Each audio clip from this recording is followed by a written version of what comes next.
I'm the developer of RBIM, or Realization Behavior Integration Model.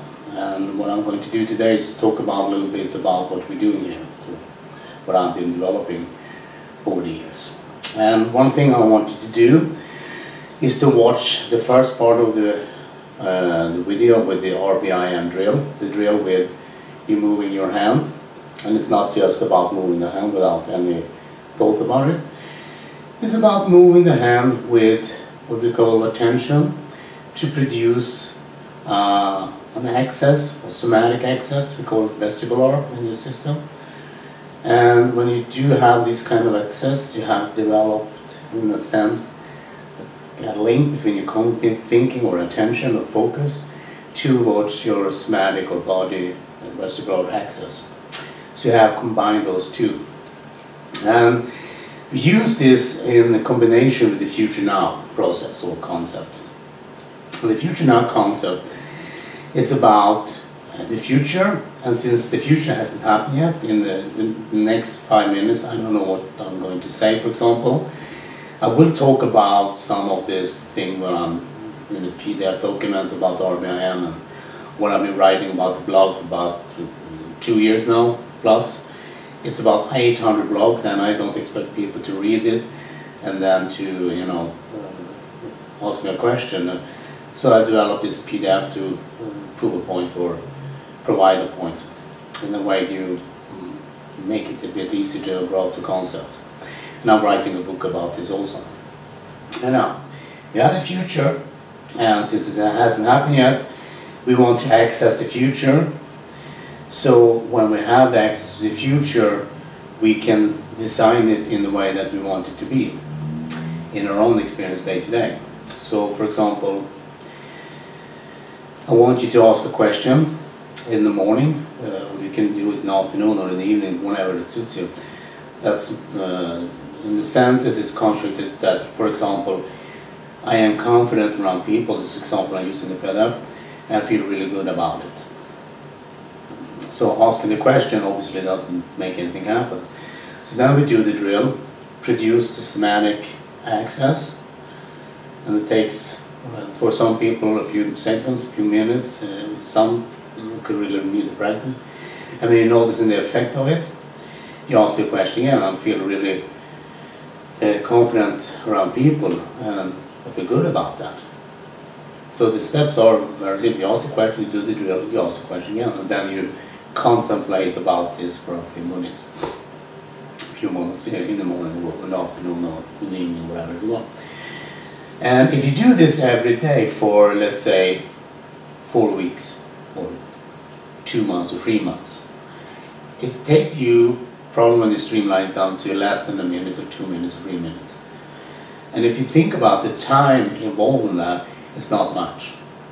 But when I'm talking about things here, I'm talking about boot camp, doing things every day. But it's not about duration, a long duration. It's about short, intense, focused. Because the more intense and focused it is, it's easier to produce the desired effect you want to have or the desired experience.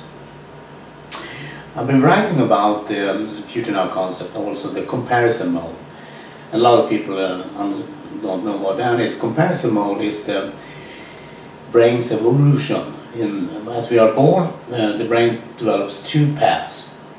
And since we are born, one path is more obvious in our communication with the external world.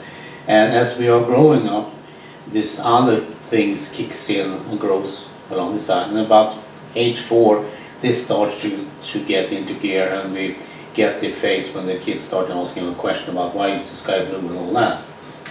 And the comparison mode is about having the cognitive function or attention or focus and link that to this somatic physical access.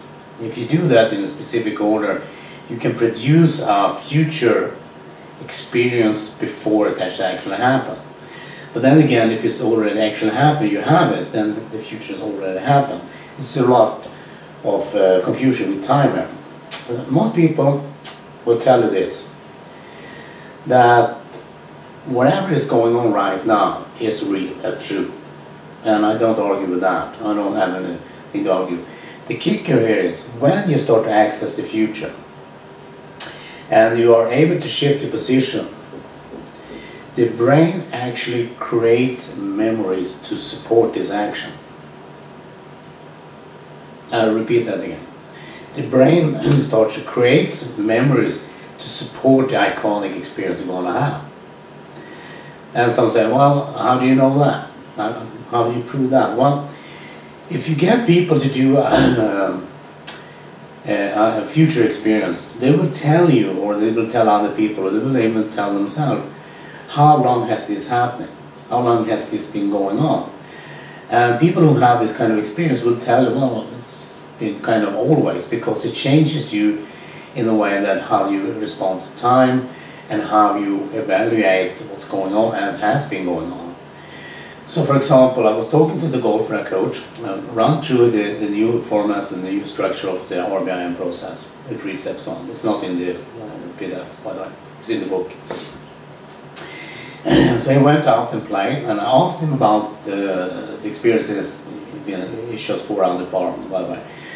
And I asked him also about how he felt about playing this way.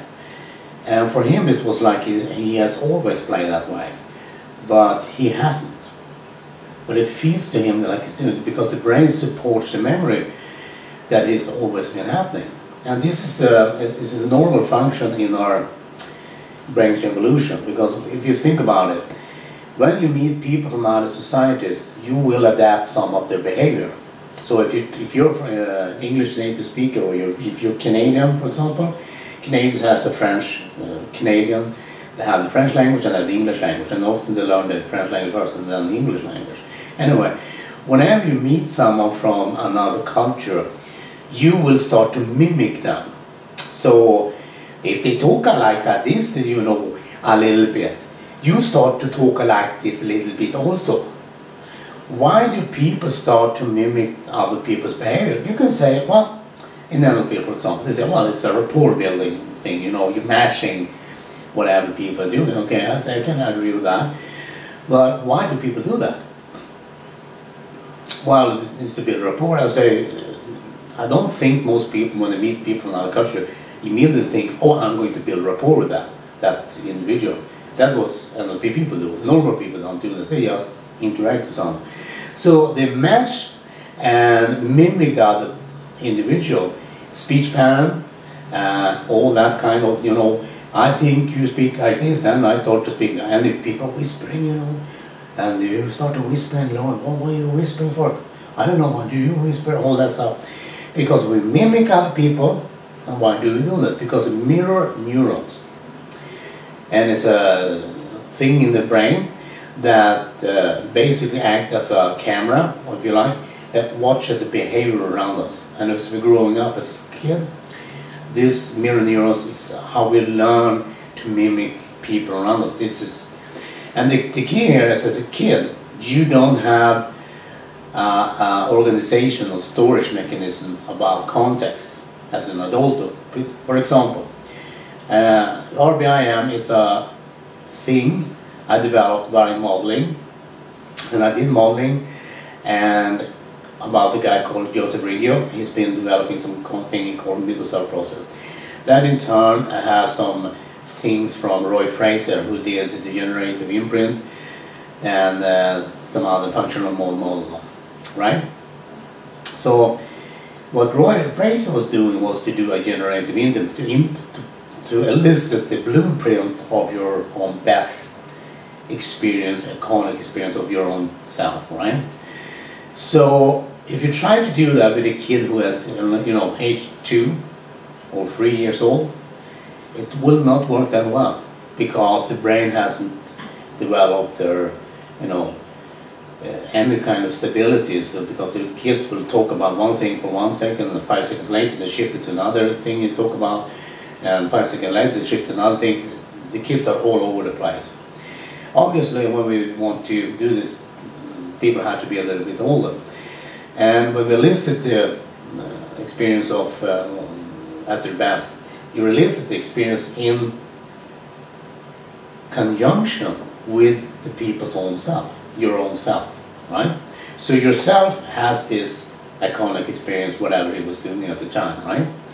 So it's some kind of relations to context. In this context, it's about the individual himself.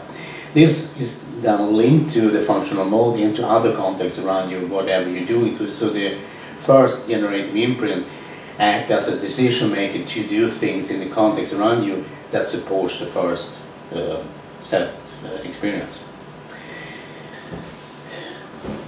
So we're talking about context then. So what I've been developing in the RBIM system with the conjunction of the modeling project that you've done and all that is to understand how context interacts with consciousness and how consciousness interacts with context and how it builds reality.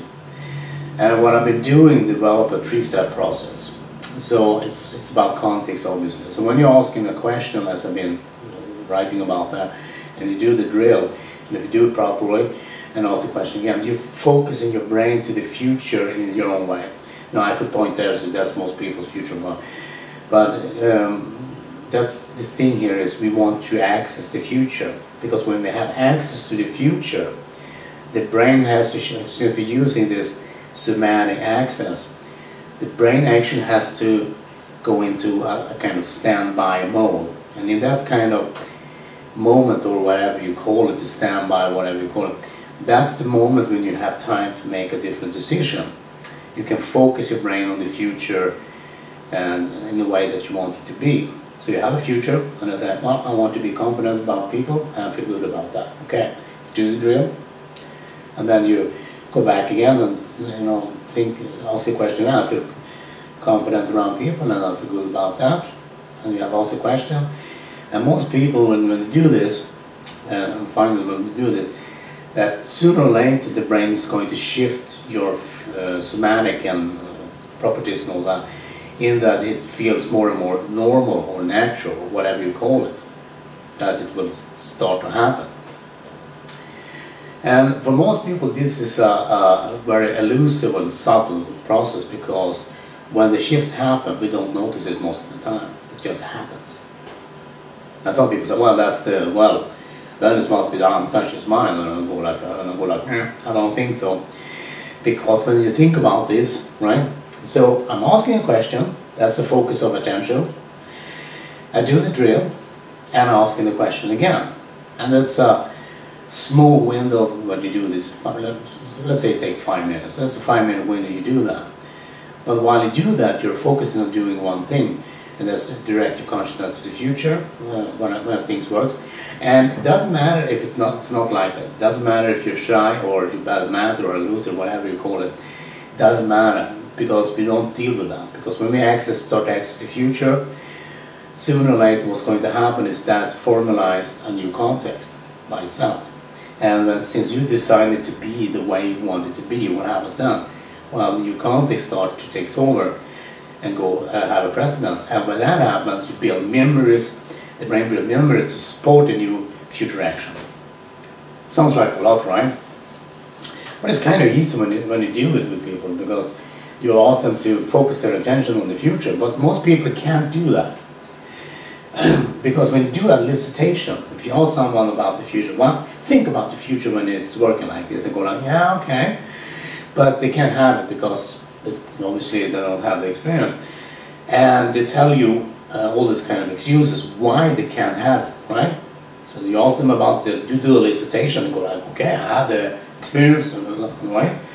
And as they have that experience, they will start to compare it to whatever life they have right now, right? So you elicit that, and they will start to explain why that can't happen. And I'm just asking people to do a question, or do the drill, and ask the question again, just to start focusing the brain or attention on the future experience, future context. And the thing here is safe. It doesn't take much time. It takes some practice, and this is why we do the boot camp thing. And in the book I will explain how to do this in a few minutes, and how to always be able to do it. So you can always link yourself in some way to the future, or in some respect, and make an experience happen. And that's kind of cool actually. But I get more to that later in the book. So what I want you to understand that the brain has a comparison. Most people think when they think comparison is you're comparing, as in people do in NLP for example, you have an image, two different images, or some people have a internal dialogue, well I think this way and then I think it this way. That's not comparison, that's one way of comparing, but that's just, you're still in the same context. Or if you want to be fancy, you're still in the same logical level. So that won't work to change things most of the time. You can do a counter example in a proper way with language if you have someone to talk to, but normally people don't have that kind of access. So normally when you do this kind of comparison, nothing will happen. You can think about having a vacation. Yeah, that'd be cool, but it doesn't change much in the present because you're thinking about the context, about the vacation. Oh yeah, it would be nice to have a vacation. Yeah, okay. But most people get into trouble when they decide like that. So we have to do something different. We need to have access to the somatic portion of our experience, because in the somatic portion of experience we have a unique, not a nuke. Well, I would like to have one, but hey, it costs a lot and radiation, all that stuff. It's kind of expensive. Anyway, and a unique property of things that happen in the somatic system. The somatic system allows you to access the way the brain do what you call a new experience. And a lot of people have trouble with that concept, but if you go to a beach and you see the waves rolling into the beach, most people assume and look up at the beach, oh, it's a nice beach and waves and all that. And they look at the waves, and the waves for them is the same waves, but every wave that hits the beach is always a different wave than and the next one is a new one, the next one is new. It's always a different wave every time. But most people don't look at the world in that way or experience it that way, because most people just do a generalization about the wave. Oh, that's the wave, that's cool, and then they move on. But I want you to be able to teach you in a way that you can experience the world differently, obviously, in a way that works for you. So your life doesn't, work against you, it works for you. And I don't say that you will start to do it immediately or something like that, but the thing is, when you start to understand how it's like to have the experience, and then experience the world from your experience in that kind of context, what I'm talking about, you're able to free yourself from what you call pressure from the outside. So you just keep your own, if you like, sphere of context, whatever you call it. So you have your own context, but the context has to have an experience, or if you just elicit experience, like Roy Fraser was doing, the experience has to have some kind of relationship with something else. In this case, who we are, or depending on if you're in the Western societies, you point to the brain. If you're in a more Asian country, you point to, the chest or the stomach area. But it has to have a context in some way, because the experience can't exist without have some kind of relationship with context. And most people don't think their own self is a context, but it is, because it has a little bit of the comparison mode. It's a little bit of the cognitive function, it's a little bit of semantic function, and you start to balance those two, so you can have both at the same time if you like. What happens then is you shift your experience of the world that you're engaged into. And what happens with that is that you don't get, the outside world doesn't affect you, because your attention is both on the somatic and the cognitive at the same time. So what happens is, when the information comes from the outside, you don't respond to it by reacting to it like you normally might do. You start to, since you experience the world differently, you start to, okay, what's this now? Okay, that's that. Okay, I don't like that, don't want to do that. So you experience the world and set your own predetermined, if you like, reference in this kind of experience. And some people maybe we'll make this do it. This is why I want you to do this kind of drill, because this somatic or physical or body access is very important. I talk about interflow also. Interflow is Scott Sonon, an American who has a website, they have it on PDF, and he's this kind of joint thing people do. This is what you're doing, and you have to do it for every day for about 3 months to get the boost that the drills do. So you get an immediate result when you do the drills, obviously, but you get also a more profound effect about after 3 months. I noticed that with myself. I also noticed with other people I've been teaching that. And we do the interflow because it helps us access the somatic system. It helps us build a relation between the cognitive function we have, the attentional lifestyle, and the physical body. And this tape is probably a bit longer than I expected it to be, but hey, when I'm rolling, I'm just keep talking. So, what is RBIM then? Well, it's about using your conscious cognitive thinking to access the physical somatic level in your own system, in your own brain. And then use that to build a contextual reference where you have your own experience. And the experience could be flow, it could be in the zone, it could be happiness, it could be, you know, pretty much anything. And you establish that contextual reference and your experience so it becomes your own little country or landscape or whatever you call it. So you have the experience.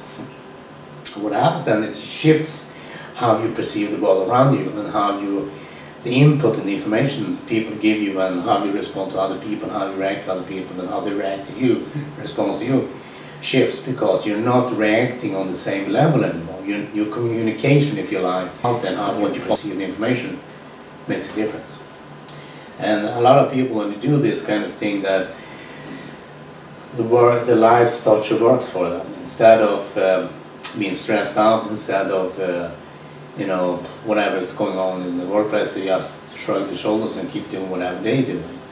And if you talk about decisions, you start to make better decisions. You make even what you call tough decision. It becomes much easier because you know what kind of experience you want to have. So automatically, when you're faced with some things in your life, you then, instead of just reacting, what I'm going to do now, you have your experience, you go, okay, this does make sense, I will do this instead, and you can make an easy decision, or an easier decision, as you say, in a way, because your experience is different. It makes a different exit point, if you like.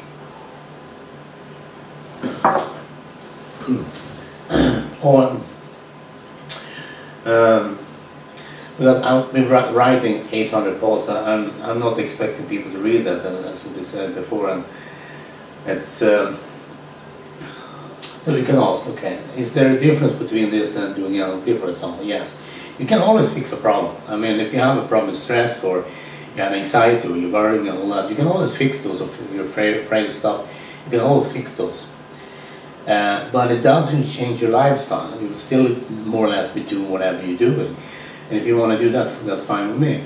If you, however, want to have a lifestyle change, and maybe things with your family or other stuff that you want to have a higher quality of experience, for example, you can have that. So instead of just going around for nothing, you know, oh, okay, I'm working out today.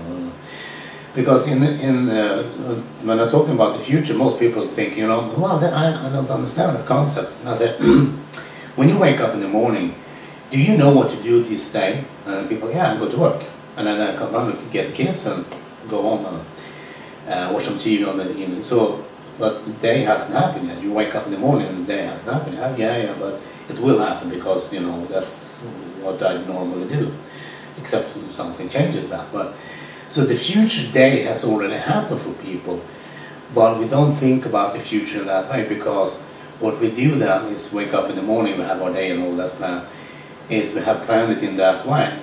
Instead of taking some time in the morning, ask a question, focus our attention on producing this solid one side from the side. We have this when we can almost see the muscles, because when we have somatic reference, that's what happens. And then we can ask the question again, and it alters our focus of attention. It alters the physical properties in the body. Well, it's not big changes. I'm not talking about big changes. I'm talking about doing this every day for about 4 weeks, or 2 months, or 3 months, or a year, or whatever.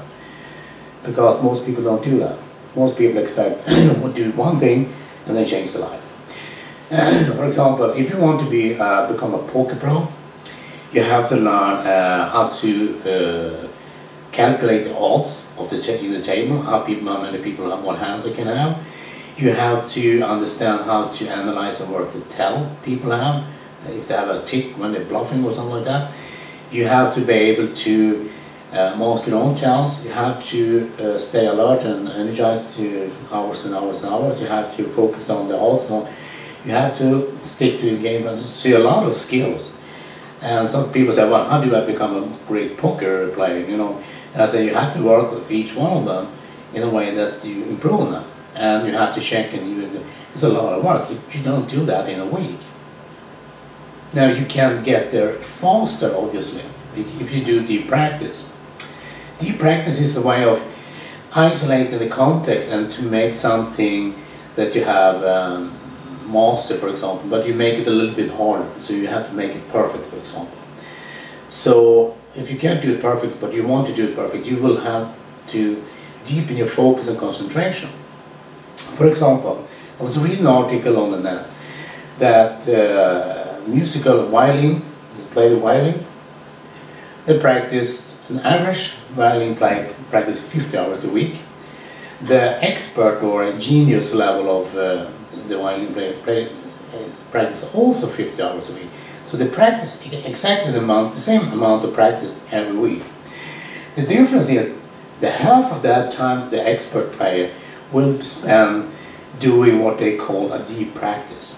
What is that? They're trying to play something that's really, really hard, really, really difficult to do for them. So when they're trying to make the sound in a particular way, they can't make it. So they have to spend maybe an hour or 2 hours to get that sound, you know. And when they get it, they have this focused, intense phase with it, and then and that accelerates their skill level. So they do 50 hours. The average violin player also do 50 hours. The difference is the quality of the feedback they get while doing this kind of different quality, intense playing, right? And there is this Anders Ericsson, for example, did the 10,000 hour rule to learn something. And the Dan Plan, for example, on the golf, it's a guy in Canada who is trying to learn to play golf, and he spent 10,000 hours to master the game. He's done about 2,000 hours, something like that. Anyway, so the one you're trying to make and practice this, you can stand there for a few hours doing, you know, music and all that. The question is, has you improved your game? Has it improved your musical prowess and all that? Most people, when they spend, you know, practice the technique, the mechanical, you know, and all that, playing the. But then you can also dig a little bit deeper, do the expertise or genius level, that you're trying to make something that's really, really difficult, and you can't really do it, but you keep on until you find yourself, you know, coordinated a little bit better. You find, oh, that's the way, you know, and you find one, and then you find it, you can do it. This accelerates your learning curve by far. You get a lot faster in a shorter time. And most people don't practice that, and they don't teach it in that way. So that's why I want you to do boot camp also, because if you ask the question, I'm confident around people and feel really good about that. I do the drill, get access to the somatic system, I feel that. And now I'm asking the question again. I'm confident and around people and feel really good about that. It changes my voice, as I did here. And most people don't think, well, should I really do that? The key here is you do it every day. You do it every morning or in the afternoon or in the evening, whatever you at the lunch or, and it takes less than 5 minutes to do. I mean, it's not a lot of work.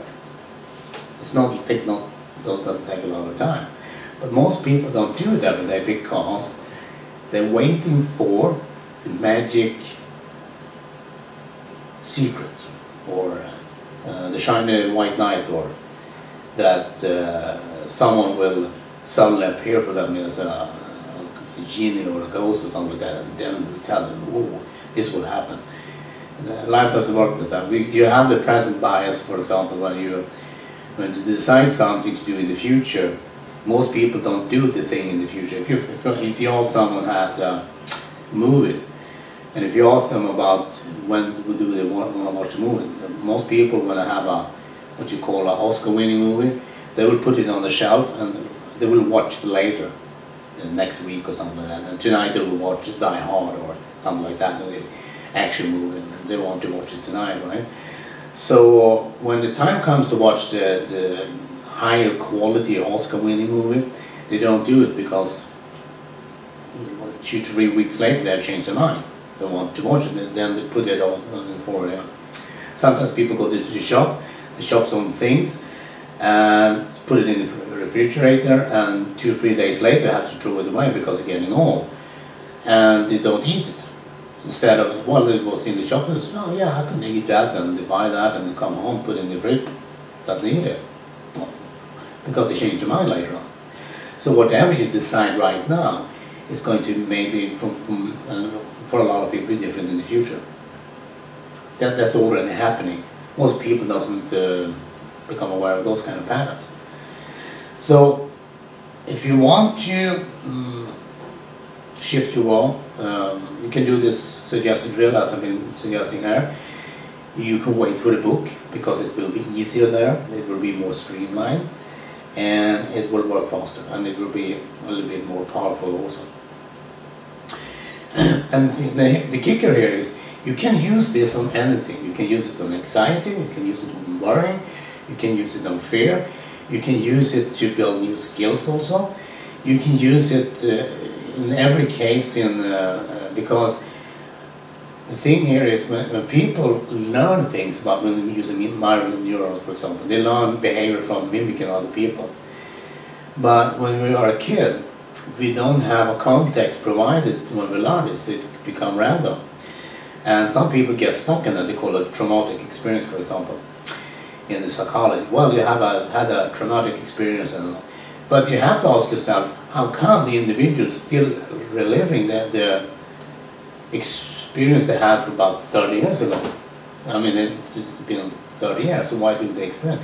Because that's how mirror neurons work. When you engage into behavioral activity, sometimes people don't understand which one is which. Sometimes they think what was happening to another person was actually happening to them. That's a mistaken identity case, for example. And that happens when the mirror neurons are active. And it's all about how you organize the sorting and how you experience that moment. And if you start accessing a new future, you don't need to deal with the trauma, you don't need to deal with the event, you don't need to deal with whatever is going on presently in your life. You're accessing a future reference. That's what happens then, is that the brain starts to provide memories for that. This is how it's always been. In the last workshop, for example, one of the participants was a girl. I put it up on stage, that's what I normally do, and I run through the rbimpdf protocol with her, and she had been had a bad accident at 2 years old because she was moving to Sweden at the age 2. She had been living in this, you can call it traumatic or experience. This is how life is, she said. So I ran through all this and I elicited a new experience for her, and she was sitting there on stage having the new experience she wanted to have. But she couldn't understand she was having it. And you have to ask yourself, okay, if you elicit the experience people want to have, okay, and they have the experience and they don't understand they have it, what's then going on? And I asked Joseph Ricky and stuff, people like that, they have no idea, they have no clue why that happened. Well, then you have to do, you know, hypnosis or NLP or, you know, all that. But I said, like, I don't think so. So what I did learn over the years here, that I can elicit the experience at the same time making sure the individual is aware of the experience they're having, so they can have the experience and become aware of it, or having it, and then they can have it in the future or in the present, whatever you call it. So, because I was asking myself, how come I can elicit an experience as an individual and they can't even be aware of they already have it? Now, some people understandably say, well, it's unconscious then.